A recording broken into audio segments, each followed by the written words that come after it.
All right, so after I just finished recording my Jets news video for today, two more noteworthy things came across my feed regarding the New York Jets.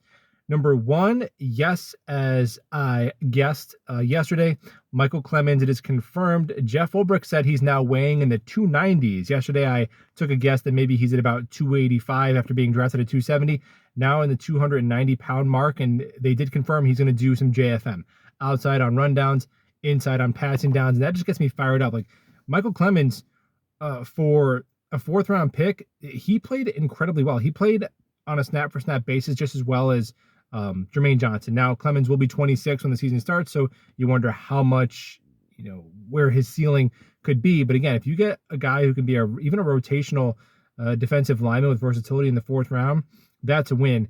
And this Jets defensive line, the versatility and just the pass rush nastiness, I'm just getting really excited about it, especially the pipeline of players. Now you have Carl Lawson and JFM, I think, are two guys who are probably on borrowed time. You just don't want to be committing $30 million combined to both of them.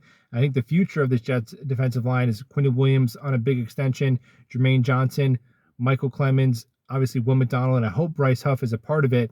And that's what the 49ers did. They just kept drafting them year after year after year. And the only way you don't find out what it's like to not have a pass rush is to draft ahead of need.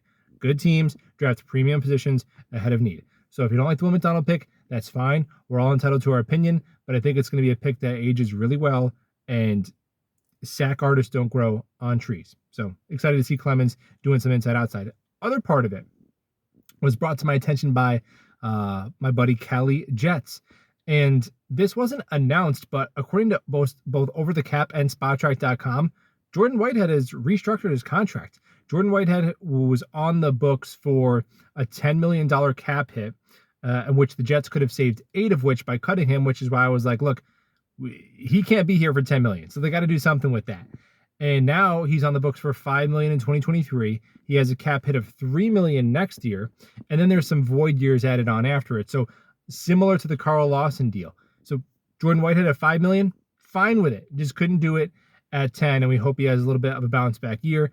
The Jets defensive staff and his teammates do see him as a leader of the defense. And this begs the question, is a move coming, right, with the Jets doing these deals? And I don't necessarily think that is what that means. I do hope the Jets are active in the post-June 1st cut market. The past 2 off seasons, we've seen Morgan Moses, Dwayne Brown, Quan Alexander, 3 guys who come in and be contributors that the Jets got later into the summer.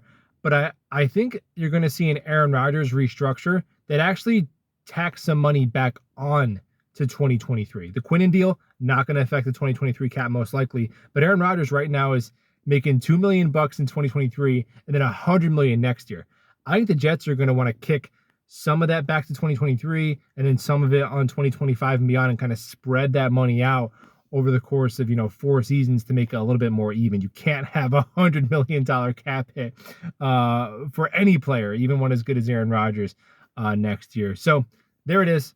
Clemens pushing 300 pounds and Jordan Whitehead taking one for the team. 2 things you'll love to see, and we'll talk ball soon.